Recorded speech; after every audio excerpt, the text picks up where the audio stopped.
जेडे काय झालं ग? अशी का बसलीस? मग काय करू? किचन मध्ये शीतल काम करते, मम्मी आत बसली तिची फेडरेशनची कामं करत.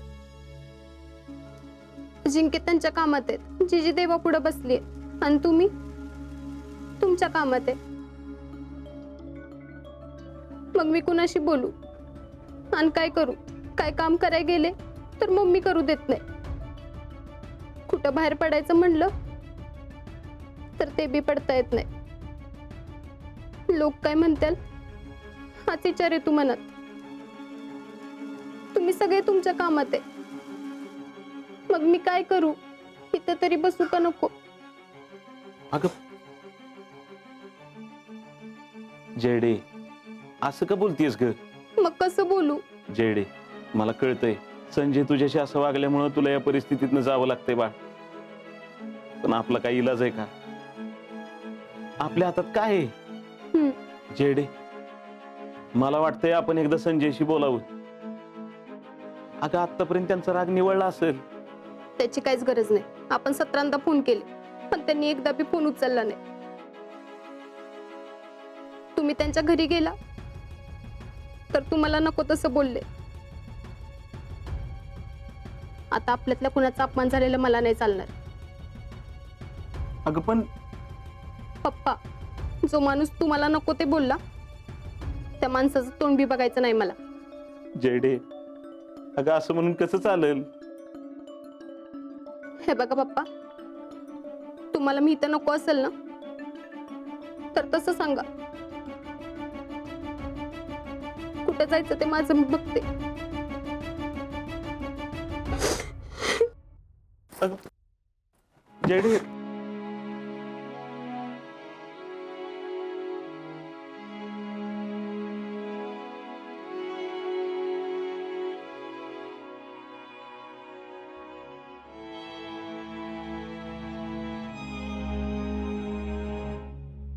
मामा हा? डबा.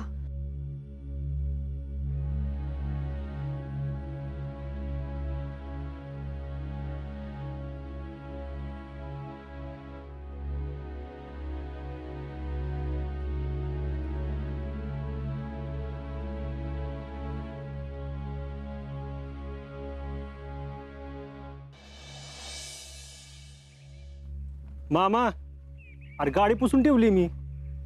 हा? अरे तूच सांगितलं होतंस की. बर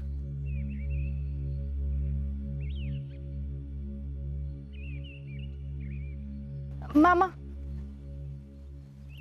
काय ग? मामा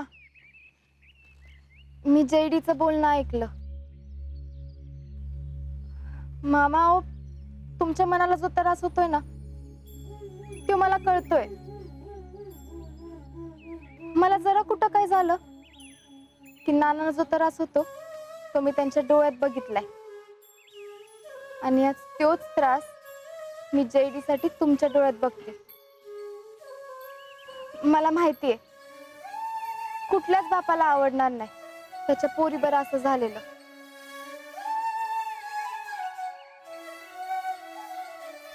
शीतल तुला कळतंय ह्यातच सगळं आलं. तर जेडीचं कसं करावं ती काय कळना बघ. मामा अहो, आपण काहीतरी प्रयत्न करूया की.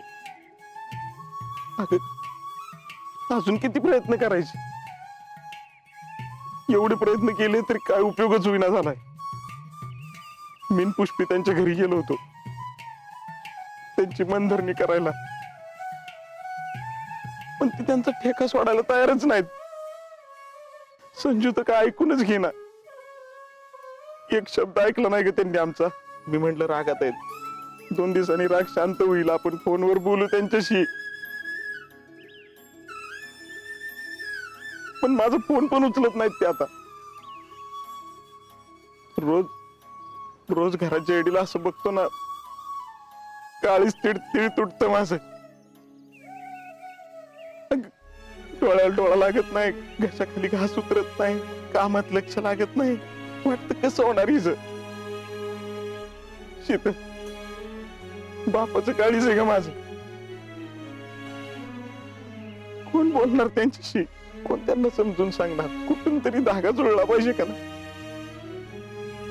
मी त्यांच्याशी बोलून बघू का? शीतल, अगं तू कसं बोलणार? आणि त्यांना कसं वाटेल का? काय हरकत आहे? अजिंक्य किंवा तुम्ही कोणी बोललात तर त्यांना पटायचं नाही. त्यांना असं वाटेल की लेकीचा विचार करून तिच्यासाठी तुम्ही बोलताय. मी जर माझी बाजू मांडली आणि अजिंक्य आणि जयडी बद्दल जो काही गैरसमज झालाय तो नीट समजावून दूर केला तर त्यांना पटेल असं मला वाटतंय. म्हणजे तुम्हाला जर हरकत नसेल तरच मी बोलून बघते.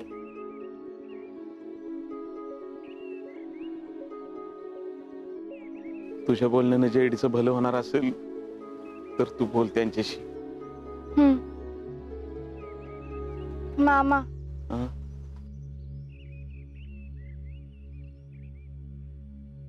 येतो.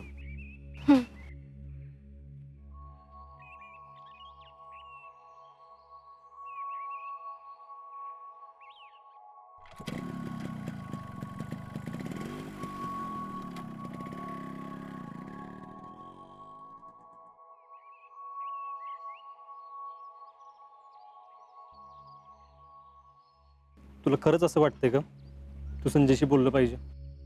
वय मला असं वाटतंय की माझ्या बोलण्याने कदाचित फरक पडेल. पण तो माणूस कुणाचं ऐकून घेत नाही. वय पण आपण सगळ्यांनीच प्रयत्न करायचे सोडले तर जयडीचं कसं होणार? आणि हे तर फक्त जयडीच उदास नाही तर तिच्यामुळे अख्खं घर उदास आहे. आणि हे घर मला हसरं पाहिजे. त्यासाठी मला हे करावं लागलच. शीतले, मला लई बरं वाटतंय बघ तू या घरात संजयडीचा एवढा विचार करतीस. भाऊजी, मी तुम्हाला शब्द दिला होता की जयडीची काळजी घेईन. तिच्या भल्यासाठी कधीच मागचा पुढचा विचार करणार नाही. हा, मी बोलून बघू का त्यांच्याशी? नाही नाही, माझं तर काय ऐकूनच घेणार नाहीत ते. कारण त्या दिवशी आवाज सोडून बोललेलो त्यांच्यावर. तूच बोल आणि तू बोलल्याने सगळं नीट होईल असं मला बी वाटतंय.